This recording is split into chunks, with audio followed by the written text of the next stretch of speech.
Today I will identify the weaknesses of the 3 most common misconceptions we hear about disabled housing.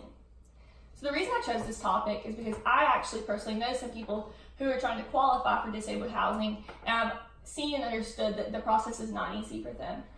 And also, I think this issue really matters is because a lot of people don't know about disabled housing. They just think that it's taken care of, that these people are taken care of, and that's not the truth of this subject at all. And so what I want to make known for people today is what actually is going on behind the scenes and the truth about 3 most common misconceptions.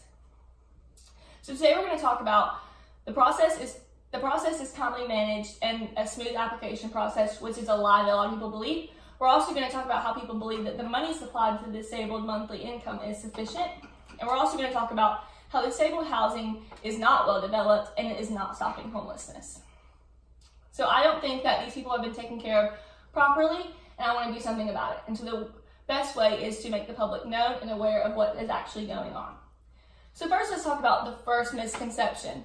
So the first misconception is that the process is timely managed and a smooth application, which is not true. So the truth actually about this is that there's 5 options that you can take to get disabled housing and to qualify. So you have public housing. So in public housing, 30% of your income is going to determine how much you pay in rent.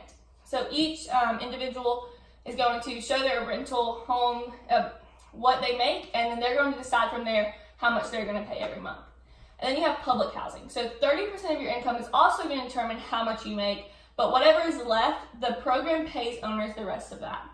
And then you have low income housing tax credit program. So the LIHTC, which is the low income housing tax credit, is a property that has a designation for serving disabled tenants. So they're going to help you along the way of just paying for whatever you need in your housing and making sure that you have it properly and things like that. So the Section 515 actually really only works with the elderly community, and it's a federal subsidies. And you have the non-elderly disabled vouchers. So these are just vouchers that provide rental assistance to lease apartments in a private market. So you have to first pick from these 5 options. You have to see which one you qualify for, and then you're going to be put on a waiting list. So this is where the problems really occur. So the waiting list can sometimes take from 6 months to years that you're waiting to get a home, to get housing and to apply and be qualified to get that, which is not fair. So you have to wait at this list till you get to the top and there's a position ready and open for you. So a lot of people go without homes that are accommodating to them. A lot of the disabled community live in homes that don't have accommodations for their needs and that they can't really transport around properly in. And it's not fair to them because they deserve to be comfortable in their home and have a lifestyle that is enjoyable for them. And so the next misconception is that the money supplied to the disabled monthly income is sufficient, which this is where it really shows that there's not a lot of truth in what people believe about the disabled community is because, so the average monthly rent for one basic bedroom apartment is $861 in the US. So $861. A lot of these people aren't making a lot of money because they can't work every day regularly, or say they can't even work at all, and they still need housing. So with that being said, say if they do make money and they are having an income, 113% of their monthly income of a disabled person in the US is going to their housing. 113%. That's all of it, plus 13% more. So that's not, doesn't leave any room for money, for food, for transportation, for clothing or other necessities, their medical bills. They don't have any extra money to save up and to spend on things that they need. And it's not fair to them because they should be able to live in a comfortable environment and also take care of their other needs and basic needs of living. And so it's not affordable, it's not accessible. And the last misconception is that disabled housing is well developed in stopping homelessness. So like we said before, there's 5 options and there's a long waiting list, right? So this waiting list can often lead people to be homeless. And so in Georgia, there's 10,170 people homeless. And then every single night, 3,716 people are homeless.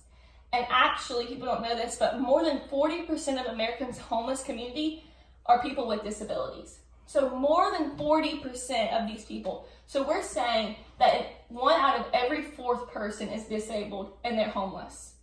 That is just a crazy number. That's a huge number that needs to be taken care of and that we as a community need to do something and take action for. And so in this chart, it's going to actually show you the total of homelessness in the U.S. So increase in unsheltered homelessness. In 2017, it peaked to 55,188. So this is actually from the U.S. Department of Housing and Urban Development, and it's just showing how it's increasing over the years and how a lot of people were in sheltered homelessness to now it's just a huge number of people are in unsheltered homelessness.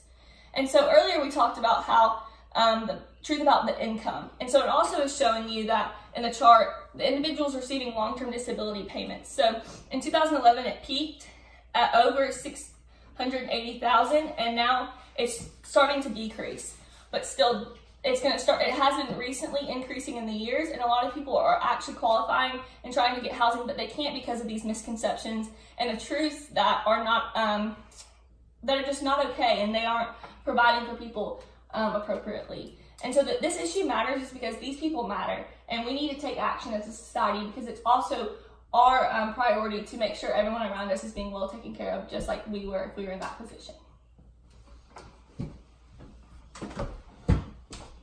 You did good on that one. That was about 6 minutes.